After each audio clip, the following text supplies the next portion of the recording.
السلام عليكم حبايبي. اليوم جينا نعمل واحد الحليوه ساهله، اي واحد يعملها. في قصيعه ديالي عملت واحد 125 غرام د الزبده، رشه ملح، كاس الضرب ديال السكر، خلطتهم تذاب ليا السكر، زدت بيضه، من بعد خلط، زدت نص كاس الزيت وخلط مزيان تبقى ليا حتى الزيت يتخلط مع المواد الاخرين كامل ما يبقاش يبان.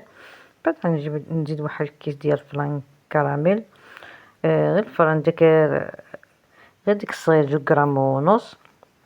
من بعد غادي نزيد واحد 5 غرام ديال الخميره د الحلوى. من بعد غنبدا نزيد في الطحين بشويه بشويه حتى تجمع ليا تكون العجينه طريه.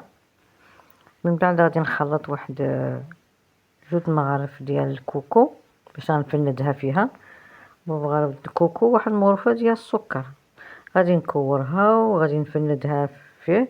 من بعد غادي نطبعها بالمرشم، انا عندي واحد المرشم تشميشه، نتوما اي مرشم عندكم طبعوه بها. ونعملها في الصينيه ديالي ورق الطبخ، ندخلها في الفران ان شاء الله ونتلاقاو حبايبي، وكنتمنى تعجبكم وتجربوها. الحلوه ديالنا بعد ما وجدتنا. هي الحلوه ديالنا